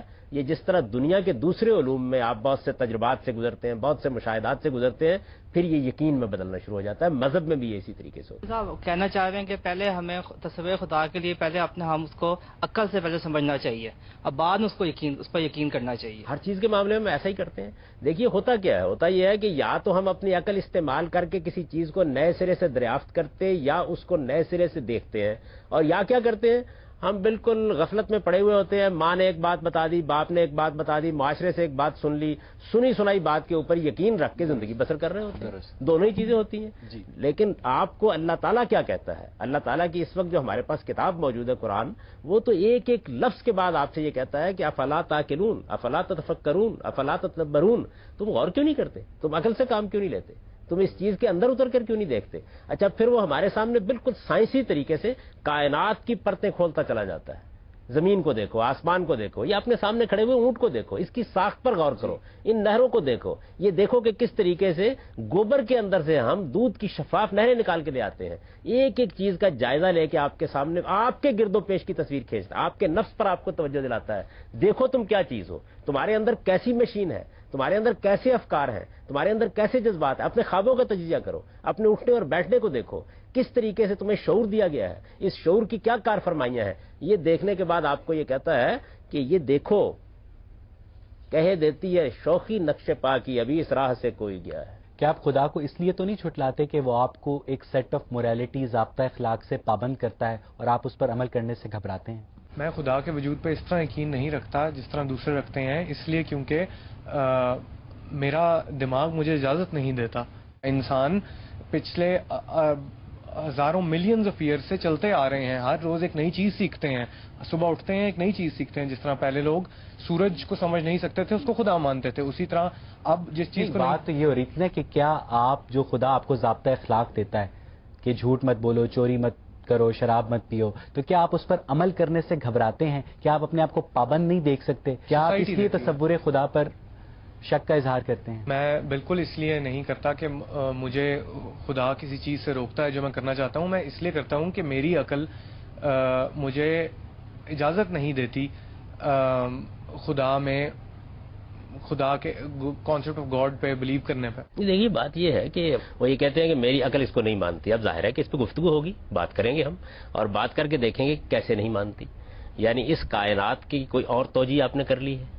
کیا اس کائنات کی حقیقت کے بارے میں کوئی نیا علم آپ کے سامنے آ گیا ہے؟ یہ جو غیر معمولی حکمت اور غیر معمولی قدرت اور غیر معمولی علم ہے جس کا ظہور ہو رہا ہے، اس کی توجیہ کرنا چاہتی ہے عقل انسانی، اس کو ایکسپلین کرنا چاہتی ہے۔ یعنی اندازہ کیجئے کہ آپ ایک مرغی کے چوزے کے بارے میں تو یہ ماننے کے لیے تیار نہیں ہے کہ آپ اس کی توجیہ نہیں کریں گے، نہیں ماننے کے لیے تیار نا۔ پوری سائنس کیا ہے؟ وہ کیا کر رہی ہے؟ وہ اصل میں ایک کے بعد دوسری چیز کی توجہ کر رہی ہے. ایک سیب آسمان سے گرتا ہوا نظر آ رہا ہے آپ کو درخت سے, آپ کہتے ہیں میں غور کروں گا اس بات کے اوپر کہ کیوں, اور اس پوری کائنات کے بارے میں, ان کے اپنے وجود کے بارے میں, اس خوبصورت صورت کے بارے میں یہ کہتے ہیں میں غور کرنے کے لیے تیار نہیں, میری عقل اس کو نہیں مانتی.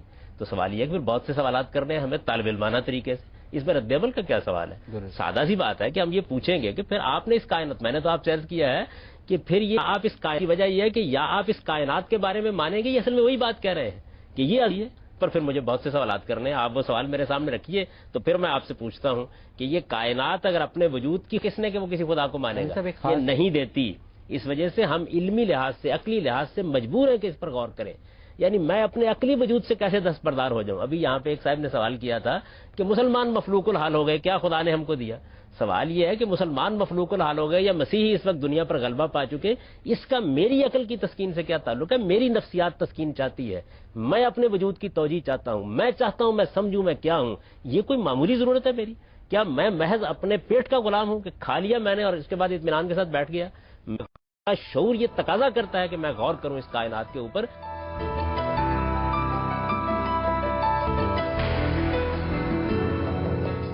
صاحب, جس طرح آپ نے کہا کہ مجھے میری عقل اجازت نہیں دیتی کانسیپٹ پہ ماننے پہ, اسی طرح آپ کی عقل آپ کو اجازت نہیں دیتی نہ ماننے پہ, کیونکہ آپ کے سامنے ہر چیز ایک میریکل ہے, ایک کریشن آف گاڈ ہے. تو کون کہہ سکتا ہے یا میں غلط ہوں, یا کون کہہ سکتا ہے کہ آپ غلط ہیں؟ میں نے یہ نہیں کہا کہ میری عقل ماننے پہ مجبور کرتی ہے. میں نے کہا میری عقل سوال کرتی ہے, سوال کا کوئی بہتر جواب ملنا چاہیے. میری عقل سوال کر رہی ہے سیب نیچے کیوں آیا ہے. میری عقل سوال کرتی ہے کہ آپ کی یہ بے نظیر صورت کیسے وجود میں آ گئی ہے. میری عقل سوال کرتی ہے کہ آپ کے اندر یہ توازن کیسے پیدا ہو گیا ہے. میری عقل سوال کرتی ہے قطرہ آپ سے آپ کیوں بن کر کھڑے ہو گئے ہیں. یہ سوال کر رہی ہے, میں کوئی جواب نہیں دیتا. آپ اس کا کوئی بہتر جواب دے دیجیے.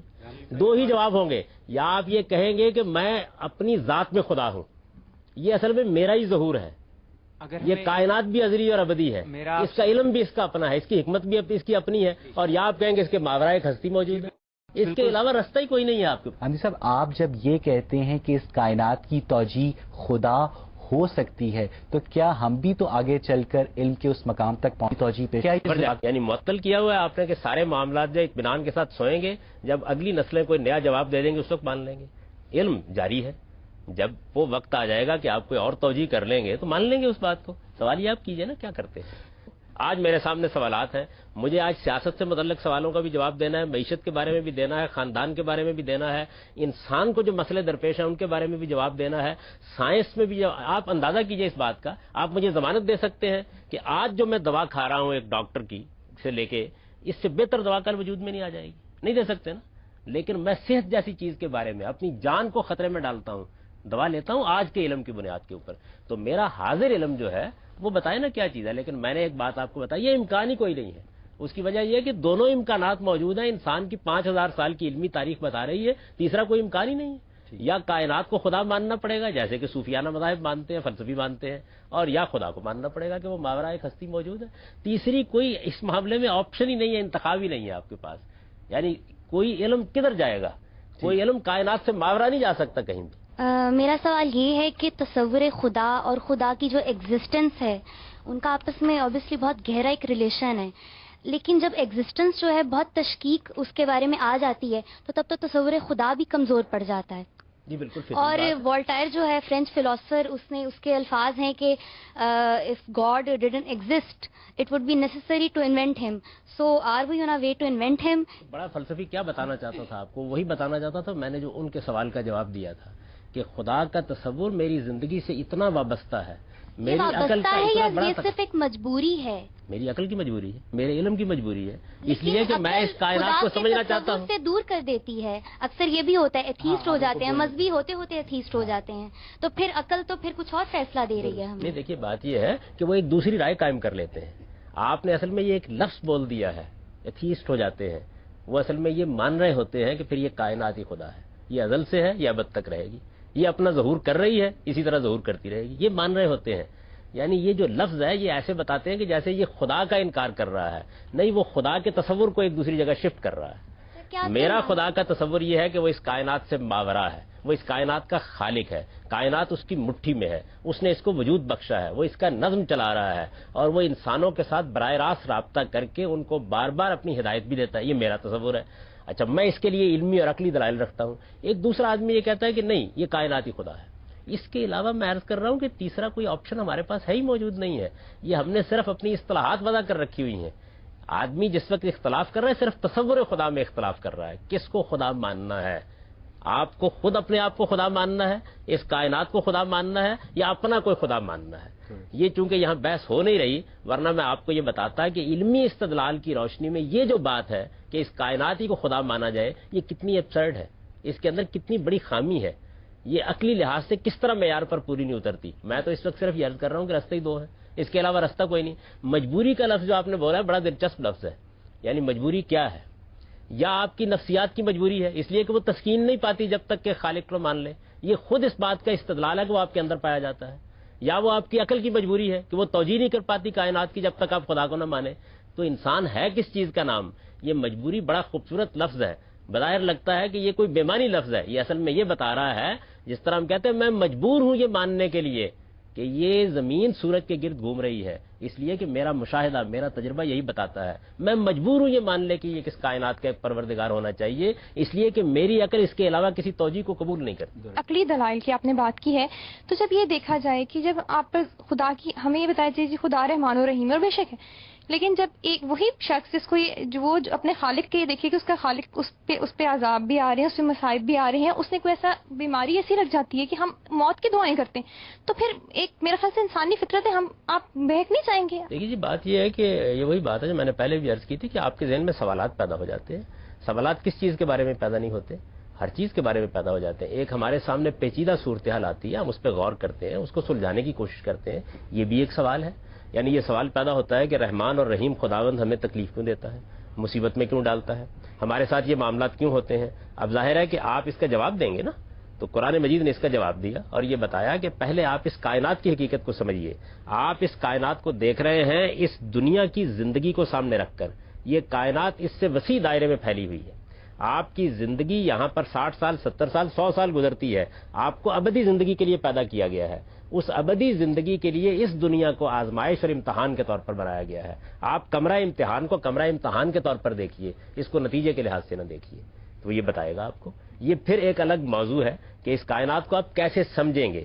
دیکھیے بات یہ ہے کہ ایک بچہ ہے، اس کو اس کی ماں اٹھاتی ہے، کان سے پکڑ کے اٹھاتی ہے، بالکل اس کا دل نہیں چاہ رہا ہوتا ہے اسکول جانے کے لیے، سخت سردی کا موسم ہوتا ہے، وہ اٹھاتی ہے اور اٹھا کر بچہ، یعنی ماں کتنی شفیق ہوتی ہے، کتنی رحیم ہوتی ہے، اس بچے کو لحاف سے نکالتی ہے، سخت سردی کے موسم میں تیار کرتی ہے.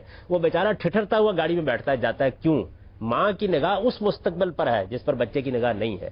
تو جب ماں کی جگہ پر کھڑے ہو کر آپ دیکھتے ہیں تو وہی عمل جو آپ بچے کی جگہ پر کھڑے ہو کے تو آپ کو ظلم نظر آ رہا ہوتا ہے، وہ ٹھیک ٹھیک بچے کی خیرخواہی بن جاتا ہے. تو اصل میں آپ کا زاویہ نظر کیا ہے؟ یعنی آپ چیزوں کو ان کی ٹوٹیلٹی میں دیکھ رہے ہیں، پورے کینوس کو سامنے رکھ کے دیکھ رہے ہیں، یا آدھے دیکھ رہے ہیں؟ آپ مثال دیجئے، میں آپ کو ایک مثال دیتا ہوں اس کی. دیکھیے بات یہ کہ انسان کا آپ جائزہ لیں. اگر انسان 20 سال کی عمر میں دنیا میں آئے، 10-15 سال جوانی کے گزارے، اس کے بعد دنیا سے چلا جائے، تو پھر اس کے بعد نہ خاندان کی ضرورت ہے، نہ بیوی کی ضرورت ہے، نہ جنسی آزادی پر پابندیاں لگانے کی ضرورت ہے، کسی چیز کی ضرورت نہیں. لیکن کیا انسان ایسا ہے؟ پورا انسان ایک ناتواں بچے کے طور پر وجود میں آتا ہے، ہمکتا ہے، اٹھتا ہے. اس کے پاس نہ کھانے کی طاقت ہوتی ہے، نہ پہننے کی طاقت ہوتی ہے، نہ پینے کی طاقت ہوتی ہے. وہ اپنی زندگی کی ضروریات پوری نہیں کر سکتا. پاؤں پر چلتا ہے، کہیں کھڑا ہوتا ہے، بہت سی تربیت سے گزرتا ہے، جوان ہوتا ہے. جوان ہونے کے بعد 20-25 سال گزارتا ہے اور اس کے بعد پھر بڑھاپا اس کی دروازے پر آ کے دستک دیتا ہے. پھر اسی طرح وہ بچہ ہو جاتا ہے جس طرح کے پہلے پیدا ہوا تھا. اس پورے انسان کے لیے ایک نظام بنانا ہے. آپ بتائیں کون سا بنے گا؟ آزادانہ جنسی تعلق کا بنے گا یا خاندان والا بنے گا؟ تو آپ چیز کو دیکھ کس زاویے سے رہے ہیں؟ آپ کو خدا یہی کرتا ہے اپنی کتاب کے ذریعے سے کہ چیز کو اس کے پورے کینوس میں دیکھنے کی تربیت دیتا ہے.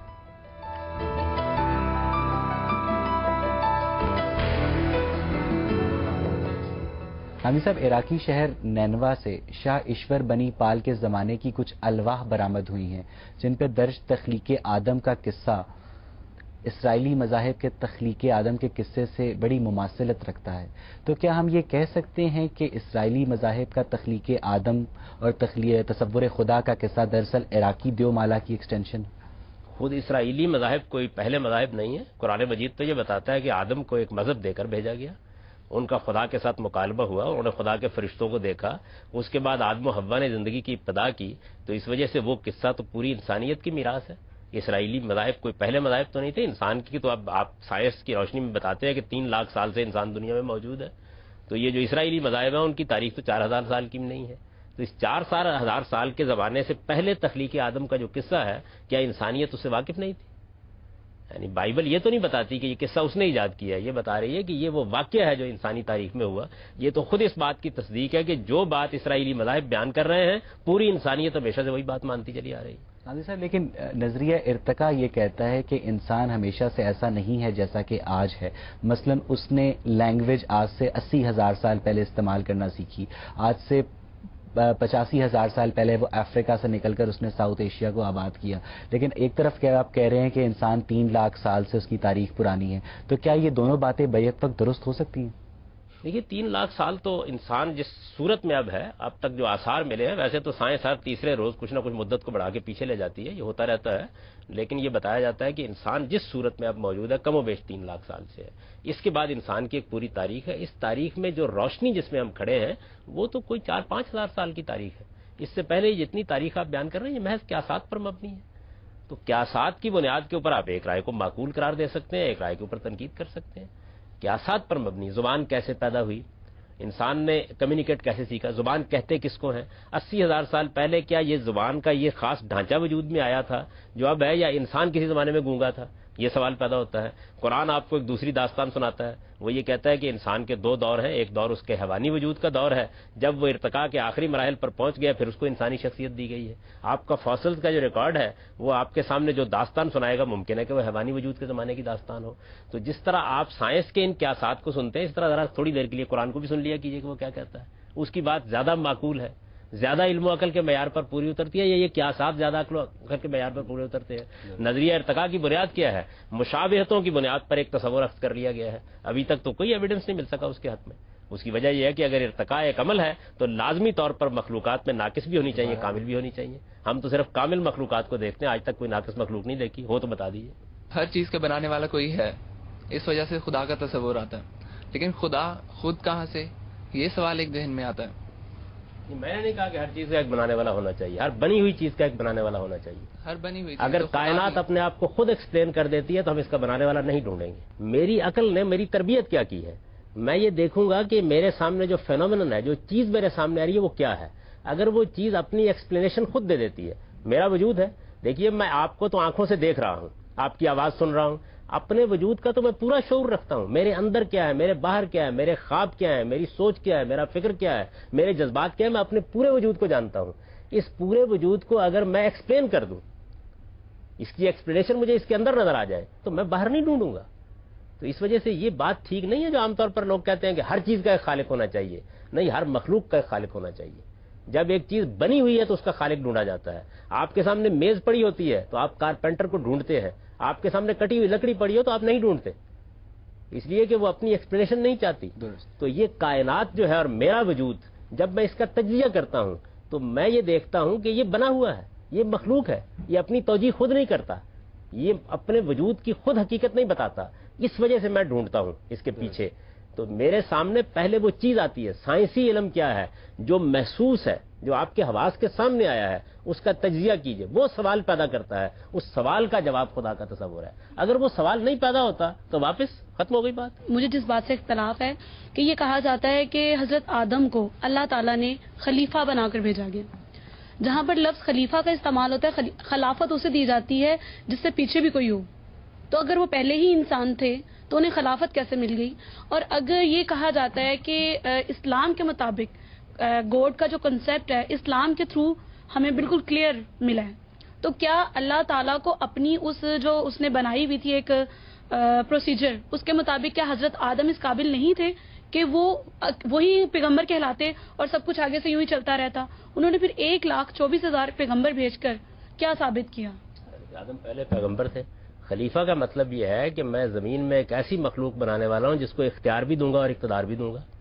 خلیفہ کا لفظ عربی زبان میں 3 معنی میں استعمال ہوتا ہے، ایک جانشین کے معنی میں استعمال ہوتا ہے، ایک نائب کے معنی میں استعمال ہوتا ہے، اور ایک صاحب اقتدار مخلوق کے معنی میں استعمال ہوتا ہے۔ تو انسان کا سب سے بڑا کمال یہی ہے کہ اس کو اختیار دیا گیا ہے، یہ اس چیز کا اظہار ہے۔ آدم علیہ السلام بھی یہ اختیار اور اقتدار لے کے آئے تھے، زمین کا بادشاہ بنایا گیا انسان کو، زمین کی حکومت دے دی گئی۔ اگر قرآن کی روح سے بھی دیکھا جائے حضرت آدم کا ذکر ہے، اس کے بعد کے لوگوں کا ذکر نہیں ہے۔ اس کی کیا وجہ کہ حضرت آدم یعنی پہلے انسان ہونے کے باوجود ان کا ذکر آج بھی موجود ہے، لیکن ان کے بعد کے لوگوں کا بعد کے لوگوں کا بھی ذکر موجود ہے کہ سیدنا نوح علیہ السلام کا ذکر موجود ہے، جن کو آدم ثانی کہا جاتا ہے۔ 1,24,000 کہیں نظر نہیں آتے، صرف 1,24,000 تو ایک روایت کے اندر بیان ہوا ہے، جو روایت بھی کوئی بڑی مستند روایت نہیں ہے۔ قرآن مجید نے ان پیغمبروں کے نام دے دیے ہیں، قرآن میں ایسی کوئی بات نہیں، قرآن میں اس کا ذکر بھی نہیں ہے۔ یہی مسئلہ ہے میری بہن ہمارا کہ ہمارے پاس وہ کتاب موجود ہے جس کے بارے میں یہ کہا جاتا ہے کہ یہ خدا کی کتاب ہے، ہم نے کبھی اس کو اٹھا کر کھول کر بھی نہیں دیکھا۔ ہم خدا کے تصور پر بات کرتے ہیں، ہم خدا کے تصور پر بات کرتے ہیں۔ اسلام اگر نبی پاک پر کمپلیٹ ہونا تھا تو پھر وہاں سے کیوں شروع ہوا؟ کس نے کہا ہے نبی پاک پہ کمپلیٹ ہونا تھا؟ یہ کس نے کہا ہے؟ آدم علیہ السلام کو خدا کا دین دیا گیا، قرآن کہتا ہے کہ ان الدین عند اللہ الاسلام، خدا نے اس کے علاوہ کوئی دین دیا ہی نہیں کبھی۔ آدم علیہ السلام کو یہی دین دیا گیا، نوح علیہ السلام کو یہی دین دیا گیا۔ قرآن کے الفاظ سنیے کیا ہیں، شرع لکم من الدین ما وصی بہ نوح والذی اوحینا الیک، اے پیغمبر ہم نے آپ کو بالکل وہی دین دیا ہے جو ہم نے آدم کو دیا، جو نوح کو دیا۔ پھر اس کے بعد سب پیغمبروں کا نام لے کے کہا ہے ایک ہی دین ہے جو سب کو دیا گیا ہے۔ رسالت میں آپ صلی اللہ علیہ وسلم نے اس دین کو زندہ کیا ہے آ کے، یعنی اس کے اوپر کچھ گرد پڑ چکی ہوئی تھی، اس میں کچھ بدعتیں داخل ہو گئی تھیں، اس میں کچھ انحرافات ہو گئے تھے، اس کو لوگ فراموش کر چکے تھے، اس کو زندہ کیا ہے۔ رسول اللہ صلی اللہ علیہ وسلم تو اس دعوے کے ساتھ آئے ہی نہیں ہے کہ میں نیا دین لے کے آیا ہوں، وہ تو یہ کہہ کے آئے ہیں کہ میں خدا کا وہ دین زندہ کرنے کے لیے آیا ہوں جو تمام نبیوں کا دین ہے۔ اسلام کا دعویٰ یہ ہے۔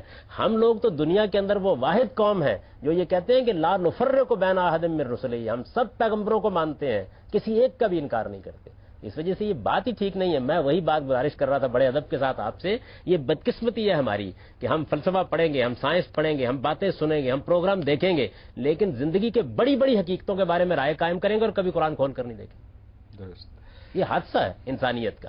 وہ آپ کے ایک ایک سوال کا جواب دیتا ہے آپ کو، اور معاف کیجئے گا کہ کوئی تحکم کے ساتھ نہیں دیتا، علم کے ساتھ دیتا ہے، عقل کے ساتھ دیتا ہے، دلائل کی بساط بچھا کے دیتا ہے۔ یہ جو کچھ میں آپ کے سامنے عرض کر رہا ہوں اپنی طرف سے عرض نہیں کر رہا، یہ سب کچھ اللہ کی کتاب میں موجود ہے۔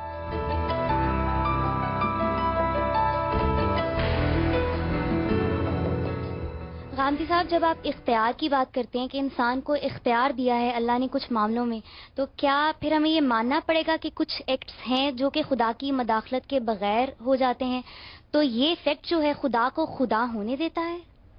جب خدا نے خود اختیار دے دیا ہے تو اس نے ایک دائرہ مقرر کیا، آزاد ہو گیا نا، ایک دائرے میں آزاد ہوا ہے۔ یعنی آزادی آپ کو مطلق نہیں دے دی گئی، ایبسولوٹ آزادی نہیں دی گئی، ایک دائرے میں دی گئی ہے، اتنی دی گئی ہے جس سے آپ بڑا فساد نہ پیدا کر دیں۔ اور یہ کیوں دی گئی ہے؟ اس لیے کہ اس آزادی کے بغیر انسان نام کی کوئی چیز وجود ہی میں نہیں آ سکتی۔ انسان نام کر رہا ہے، انسان جی بڑا فساد تو پیدا کر رہا ہے، انسان آزادی کا استعمال ہو رہا ہے۔ اگر کبھی مطلق اختیار دے دیا جاتا تو آپ دیکھتے ہیں کیا کرتا۔ ابھی کیا ہوتا ہے، قومیں سرکش ہوتی ہیں، وہ پکڑ لیتا ہے، لوگ حدود سے بڑھتے ہیں، وہ گرا دیتا ہے۔ ہم مسلمانوں کو 1000 سال تک دنیا پر حکومت کرنے کا موقع اس نے دیا، اس کے بعد ہمیں بھی زمین بوس کر دیا۔ یہود کے ساتھ بھی یہی معاملہ کیا۔ برطانیہ عظمیٰ کی حکومت میں سورج غروب نہیں ہوتا تھا، آج سورج طلوع نہیں ہوتا۔ امریکہ آج دنیا پر حکومت کر رہا ہے، کچھ خبر نہیں کہ اگلے 50 سال میں کیا صورتحال ہونے والی ہے۔ یہ کام اگر وہ نہ کرے، دیکھیں اس کو قرآن مجید نے کتنے خوبصورت جملے میں بیان کیا ہے، تلک الایام نداولھا بین الناس، یہ قوموں کے مابین اللہ کا قانون ہے جو گردش دے رہا ہے حالات کو۔ یہ معاملہ اس محدود اختیار میں ہو رہا ہے۔ اگر اختیار کو مطلق کر دیا جائے تو اس کے بعد تو جو فساد پیدا ہوگا اس کا آپ تصور کر سکتے ہیں، اتنا ہی دیا گیا ہے۔ پریزنٹلی جو فساد پیدا ہو رہا ہے وہ کیا کم ہے؟ مطلب اس کو گوارا کیا گیا ہے، ڈسٹرکشن ہو چکی ہے، اس کو گوارا کیا گیا ہے امتحان کی وجہ سے۔ دیکھیے بالکل یہی سوال فرشتوں نے کیا تھا اس وقت۔ اللہ تعالیٰ نے کہا میں ایک ایسی مخلوق بنانے والا ہوں جس کو میں زمین کا اقتدار دوں گا۔ فرشتوں نے کہا پہلے پریڈکشن، جی بالکل، اس لیے کہ اقتدار کا لازمی نتیجہ تھا نا یہ، خدا تو جانتا تھا اپنی پوری اسکیم کو۔ فرشتوں نے سوال کیا کہ جب آپ نے اقتدار بھی دے دیا اور اختیار بھی دے دیا ہے تو فساد پیدا ہوگا۔ اس کا جواب یہ دیا گیا کہ امتحان کے لیے اختیار دینا ضروری تھا، لیکن تم دیکھو گے کہ اس اختیار کے باوجود وہ لوگ پیدا ہوں گے اور ہزاروں کی اور لاکھوں کی تعداد میں پیدا ہوں گے جو مجھے بھی مانیں گے، اخلاقی حدود کی بھی پابندی کریں گے، جو اپنی خلوت میں بھی مجھ سے ڈریں گے، جو کبھی کسی کے ساتھ ظلم نہیں کریں گے، جن میں انبیاء بھی ہوں گے، جن میں صالحین بھی ہوں گے، جن میں اعلیٰ ترین اخلاقی وجود رکھنے والے بھی لوگ ہوں گے۔ اس وجہ سے میری یہ اسکیم کامیاب ہے۔ آپ مجھے یہ بتائیے علمی اور عقلی لحاظ سے کہ اگر کسی ایسی مخلوق کا امتحان کرنا ہو کہ جس کے اندر سے آپ خود اپنے اختیار کی بنیاد پر اچھا کام کرنے والے منتخب کرنا چاہیں تو اختیار دیں گے یا نہیں دیں گے؟ لازمن دینا پڑے گا نا۔ پہلے خدا کی اسکیم سمجھنی چاہیے، پوری اسکیم کیا ہے، پوری اسکیم یہ ہے کہ اگلی دنیا جو اس نے بنائی ہے، جو ابدی دنیا ہے، جو کبھی ختم نہیں ہوگی، جس میں موت پر موت طاری ہو جائے گی، اس دنیا میں اگر آپ آباد ہونا چاہتے ہیں تو آپ کو اپنے نفس کو پاکیزہ بنانا ہے. اب پاکیزگی اور غیر پاکیزگی، اس کے لیے ایک امتحان برپا کر دیا گیا. اس سے آپ گزریں گے. وہ خدا سے ماروا ایک تصور ہے، وہ انسان کے ہی اپنے اختیار میں تھا. جی بالکل، انسان کے غلط استعمال سے پیدا ہو جاتا ہے. خدا نے تو بڑی اعلیٰ چیز دی ہے، اختیار دیا ہے مجھے.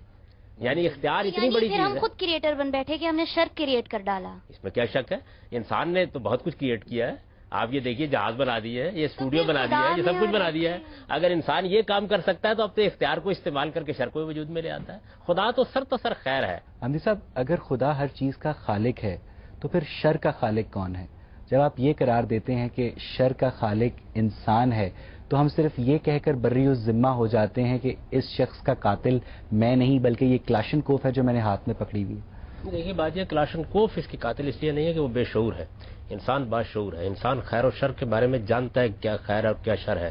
اس وجہ سے ہم انسان کو ذمہ دار ٹھہراتے ہیں. میرے راستے میں جاتے ہوئے اگر ایک بیل مجھے ٹکر مار دے تو کوئی اس کو سزا نہیں دیتا سوائے حمورابی کے قانون کے.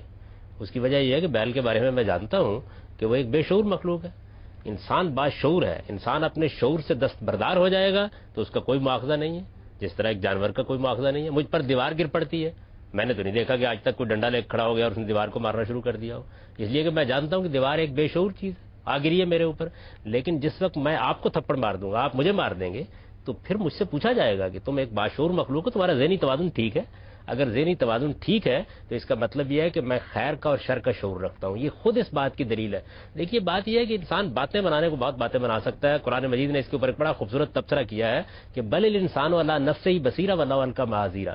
انسان بڑے بہانے تراش لیتا ہے لیکن وہ اپنے ضمیر پر خود گواہ ہے. نیکی اور بدی کو آپ دیکھ لیجئے کتنا گہرا شعور ہے اس کا. بے شمار لوگ ہوں گے ملاوٹ کر رہے ہیں، کم تول رہے ہیں، دوسروں کے ساتھ زیادتی کر رہے ہیں، دوسروں کے گھر میں نقب لگا رہے ہیں، چوری کر رہے ہیں، قتل کر رہے ہیں. کبھی کوئی ایک انسان آپ کو ایسا ملا انسانی تاریخ میں جو بیٹھا ہوا ہو اور بیٹھ کے یہ کہہ رہا ہو کہ آؤ دوستو میرے گھر میں چوری کر لو، لوگوں میں بازار میں جا رہا ہوں آؤ مجھے کم تول دو؟ دیکھا کبھی آپ نے؟ انارکلی بازار میں 2-4 آدمی پھر رہے ہیں اور کہہ رہے ہیں مجھے ذرا کم کپڑا تو ناپ کے دے دینا. یہ خود اس بات کی دلیل ہے کہ آپ اپنے بارے میں یہ بات تسلیم کرنے کے لیے تیار نہیں ہے کوئی آپ کے ساتھ برائی کرے. تو برائی اور نیکی کا شعور اتنا گہرا ہے آپ کے اندر. انسان اصل میں دوسروں کے معاملے میں بہانے بناتا ہے. ہر چیز کو کوئی نہ کوئی بناتا ہے، تو پھر اکثر لوگ پوچھتے ہیں تو اس بنانے والے کو کون بناتا ہے؟ یہ سوال یہ نہیں ہوتا کہ بنانے والے کو کس نے بنایا ہے. سوال یہ ہے کہ جو چیز ہے وہ کیا ہے. اگر چیز بنی ہوئی ہے تو میں اس کا بنانے والا تلاش کروں گا. اگر چیز بنی ہوئی نہیں ہے، اپنی ایکسپلینیشن خود دے دیتی ہے، اپنی توجیہ خود کر دیتی ہے تو نہیں تلاش کروں گا. اگر خدا سے ملاقات ہوتی ہے کل اور معلوم ہوتا ہے کہ وہ بھی ایک بنی ہوئی چیز ہے تو اس کا بھی خالق ڈھونڈوں گا. یہ میری عقل کا تقاضا ہے، ناگزیر تقاضا ہے. یعنی اس کے سوا کوئی راستہ ہی نہیں ہے میرے پاس. اصل میں جو میرے سامنے چیز آتی ہے اس کا تجزیہ کرتا ہوں. جب اس کا تجزیہ کرتا ہوں تو یہ چاہتا ہوں کہ اس کی ایکسپلینیشن ڈھونڈوں. میرا سارا علم، میری ساری سائنس، میرا سارا فلسفہ اسی چیز پر مبنی ہے. میں اس کو جاننا چاہتا ہوں کہ یہ کیا ہے، اس کی حقیقت کیا ہے. یہ حقیقت اگر واضح ہو جاتی ہے، اس کے بارے میں کوئی بہام نہیں ہوتا تو میں نہیں تلاش کرتا. تو ہم یہ نہیں ہے کہ ہر چیز کا خالق ڈھونڈتے ہیں. نہیں، پہلے چیز دیکھیے، لفظ مخلوق پر آپ غور کیجئے. مخلوق کا لفظ جب آپ نے بولتے ہیں یا چیز کے بارے میں بولتے ہیں، یہ کہ چیز ایک نظم میں بندھی ہوئی ہے. اس چیز کے اندر ایک قدرت ہے جو نظر آ رہی ہے، اس کے اندر ایک حکمت ہے جو نظر آ رہی ہے. اب حکمت ہے تو میں حکیم ڈھونڈوں گا، قدرت ہے تو میں قدیر ڈھونڈوں گا. اگر قدرت نہیں ہے تو میں نہیں ڈھونڈوں گا اس کے بارے میں. آپ اپنے وجود کو دیکھیں اور اس کی توجیہ نہ ڈھونڈیں، آپ کی نفسیات تسکین کیسے پائے گی؟ آپ کی عقل خاموش کیسے بیٹھے گی؟ فخر کرتی ہے انسانیت کہ وہ چیزوں کے پیچھے جھانک کر اس کی وجہ معلوم کرنے سے سائنس تخلیق کر رہی ہے.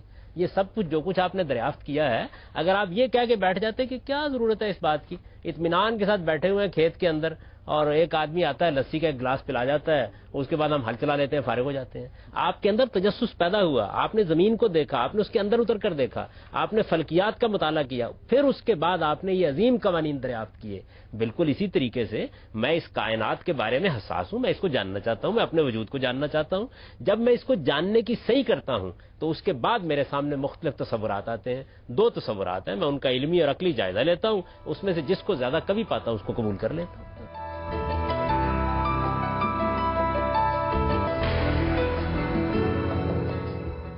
عالمی سطح پہ اب ہم تصور خدا کو کیسے پیش کر سکتے ہیں، جب خاص طور پہ چین کے ساتھ جو قرآن مجید نے دی ہے، اگر آپ ٹھیک اس استدلال کے ساتھ بیان کریں. دیکھیے ابھی تو یہ موضوع بہت اجمالی طور پر بیان ہو رہا ہے، ورنہ میں آپ کو یہ بتاتا کہ رسالت مآب صلی اللہ علیہ وسلم کی ہستی سے اللہ تعالیٰ کے وجود اور اللہ تعالیٰ کی اخلاقی مداخلت کو کس طریقے سے بالکل لیبارٹری ٹیسٹ کے درجے میں ثابت کر دیا گیا ہے، وہ ایک الگ بحث ہے، لیکن ابھی تو ہم اس پر گفتگو کر رہے ہیں کہ اس ان کو کیسے ہم یقین دلائیں گے؟ سر آپ نے کہا ہے کہ قرآن سے ہم دلائل دیں گے، لیکن جو نان بلیور قرآن ہی کو نہیں مانتے، ہم ان کو کیسے دلائل دیں گے؟ ہم یہ دلیل نہیں دیں گے کہ یہ قرآن میں لکھا ہوا ہے، وہ دلیل دیں گے جو قرآن نے دی ہے۔ قرآن مجید استدلال کرتا ہے، یہ بتاتا ہے کہ تمہاری نفسیات میں خدا کے کیا تقاضے ہیں، یہ بتاتا ہے کہ تاریخ میں خدا کے کیا شواہد ہیں، یہ بتاتا ہے تمہاری عقل کس طرح خدا کے وجود کا تقاضا کرتی ہے، پھر اس کے تصور کو درست کرتا ہے، پھر اس کے بعد انسانوں نے جو غلطیاں کی ہیں ان کے اوپر تبصرہ کرتا ہے، تو وہ استدلال کرتا ہے۔ یعنی قرآن یہ نہیں کہتا کہ میری بات مان لو اس لیے کہ یہ مجھ میں لکھی ہوئی ہے، وہ آپ کو دلیل دیتا ہے اپنی بات کی۔ آپ دیکھیے میں نے جتنی اب تک گفتگو کی ہے، کیا آپ کو یہ بتایا ہے کہ چونکہ یہ قرآن میں لکھا ہوا ہے کہ کائنات کا خدا اس لیے مان لیجئے؟ میں نے آپ کو یہ بتایا ہے کہ آپ اس کائنات کا تجزیہ کیجئے، اپنے وجود کا تجزیہ کیجئے۔ آپ کا وجود اور کائنات کا وجود دونوں پکار کر کہہ رہے ہیں کہ اس کی کوئی توجیہ اور ایکسپلینیشن ہونی چاہیے، وہ کیا ہے؟ اصل میں اس سوال کا جو آپ جواب دیں گے وہی جواب اصل میں خدا کا تصور بن جائے گا۔ آپ نے کہا کہ قرآن کی روح سے ہمیں پتہ چلتا ہے کہ تصور خدا کیا ہے، صحیح، لیکن اگر قرآن کی روح سے یہ دیکھا جائے تو ہمیں قرآن میں یہ بتایا جاتا ہے کہ ہم دنیا میں ان آسائشوں سے یعنی آسائشوں کی خواہش نہ کریں اور ایک سادہ زندگی گزاریں، لیکن اسی کے مقابلے میں ہمیں یہ کہا جاتا ہے کہ آپ کو آخرت میں وہ تمام آسائشیں دی جائیں گی، جہاں پر وہ خود چاہے وہ وہاں ہمیں آسائشیں میسر کر دے، جس میں یہ کہا جاتا ہے کہ مردوں کو جی وہاں 70 حوریں بھی ملیں گی۔ یہاں پر کنسیپٹ وہی آ جاتا ہے کہ آپ کو یہ کہا جاتا ہے کہ لالچ دیا جاتا ہے، جہاں پر لالچ دیا جاتا ہے تو تب ہم خدا کو مانیں۔ قرآن مجید میں جو بات ہے وہ یہ ہے کہ وہ اپنے مخاطبین کو کہتا ہے کہ اچھے اخلاق اپناؤ، اچھا کردار اپناؤ، اچھی سیرت اپناؤ، دوسروں کے ساتھ ظلم نہ کرو۔ بات ہوگی نا، بات وہی ہے کہ وہ تو اخلاقیات میں بھی آ جاتا ہے۔ اگر آپ اجازت دیتے میں بات پوری کر لوں، یہ قرآن کہتا ہے۔ اب آپ دیکھیے کہ کیا دوسرے لوگ مان لیتے ہیں اس بات کو؟ وہ نہیں مانتے، اور نہیں مانتے تو کیوں نہیں مانتے؟ دنیا کی آسائشوں کی وجہ سے نہیں مانتے۔ قرآن یہ کہتا ہے کہ یہ آسائشیں تو تمہیں مل ہی جائیں گی وہاں پہ، یہ تو خدا نے بہت وافر مقدار میں تیار کر رکھی ہوئی ہیں، اپنے اخلاقی وجود کو پاکیزہ بناؤ۔ تو اصل میں انسان ان چیزوں کا محتاج ہے، کیونکہ انسان ان میں غلطان ہے۔ آج دنیا میں جو ظلم ہے، جو عدوان ہے، جو دوسروں کے ساتھ زیادتی ہے، کیوں ہو رہی ہے؟ مال کی طلب میں، جاہ کی طلب میں، عورت کی طلب میں۔ تو جنت میں یہ سب کچھ موجود ہوگا تو وہاں خرابیاں پیدا نہیں ہوں گی۔ دیکھیے بات یہ ہے کہ جنت آزمائش کی جگہ نہیں ہے۔ اس دنیا میں انسان کو یہ کچھ دیا گیا اور کچھ نہیں دیا گیا، اس لیے کشمکش پیدا ہو گئی ہے۔ یعنی اگر سب کو بادشاہی میسر آ جائے تو پھر کشمکش کا کیا سوال؟ سب کائنات کے اندر سارا نظم رکھتے ہیں تو پھر کشمکش کا کیا سوال؟ اصل میں بات یہ ہے کہ انسان محتاج ہے ان چیزوں کا، چونکہ محتاج ہے اس کے اندر ان کی لسٹ ہے، خواہش ہے، بے پناہ اشتہا ہے ان کی، ان چیزوں کے پیچھے پڑ کے وہ اخلاقی حدود کی خلاف ورزی کرتا ہے۔ آپ کے خیال میں آدمی چوری کیوں کرتا ہے؟ آدمی بدکاری کیوں کرتا ہے؟ ظلم کیوں کرتا ہے؟ کم کیوں تولتا ہے؟ دھوکہ کیوں کرتا ہے؟ زمین کیوں ہتھیاتا ہے؟ ایک غریب عورت کا مال کیوں لے کے بھاگ جاتا ہے؟ کیا وجہ ہے اس بات کی؟ یہ انسان جو ہے یہ ایک ایسی مخلوق ہے کہ جس کے اندر بڑے اعلیٰ احساسات بھی ہیں اور اس طریقے کا شر بھی اس سے صادر ہوتا ہے۔